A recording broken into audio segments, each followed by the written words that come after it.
my name is Natalie, and I am a proud mother of a 7-year-old daughter named Daisy.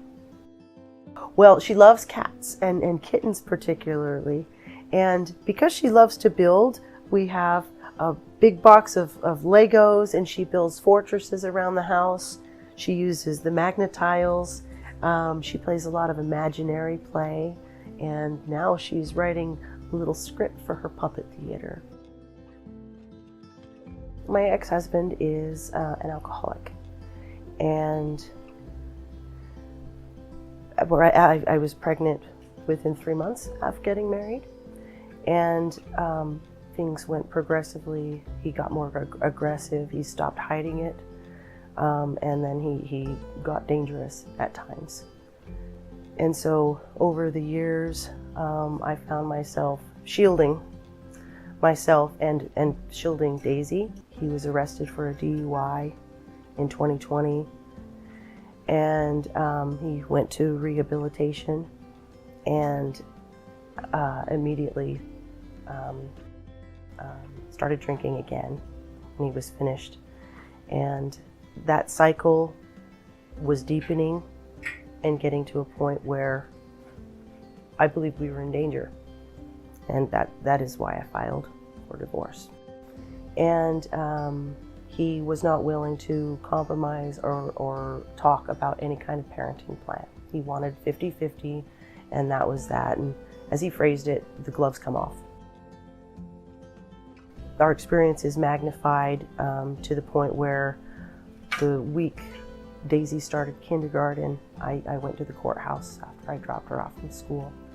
And then within 2 months, there was a restraining order, temporary restraining order against her father. She never knew, of course, what these things were. All she knew was she couldn't see her dad. And she loves him, never any doubt.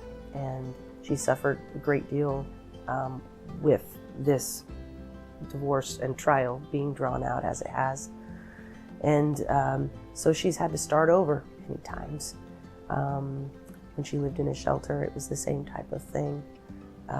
We lived there for a month, and we're coming up from Tacoma. And so those moments where we're going back and forth to the shelter, she had the memories of what she would be doing.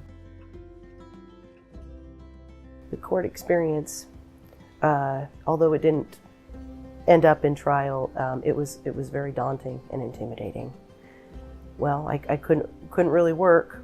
I had to slam on the brakes in certain ways and reduce my work schedule as much as I could to visit the Kent courthouse, Malang courthouse, at least 2 or 3 times a week. I would visit the facilitator's office, and it was a stand in line and wait. Awesome, always awesome and helpful, but it took a significant amount of time to get advice. Our trial was continued 6 times, and on the 6th time, the judge appointed CASA, and instantly I felt tremendous relief, because what had become twisted and turned into a he said, she said situation, Daisy's voice was being drowned out by that. And in my opinion, CASA captured that voice. The care that CASA paid to our case, especially in a tight time frame, and as literally what I saw in my experience as the primary action that made a difference in my case across the board. She really is. I think in a lot of ways,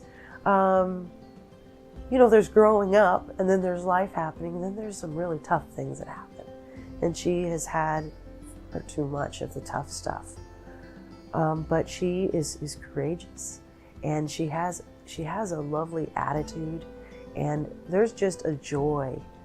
I always call her concentrated joy. And that she has 2 speeds, turbo and hyperdrive. And now, as she's in 2nd grade, She's in a new school as well, same district. It's just amazing to hear her observations and her experience, and see how she'll come home and make little assignments for me or teach me their routines at school, and I can tell she's having fun now. And of course with some good little friends, and seeing her grandfather and her dad consistently has been a real boon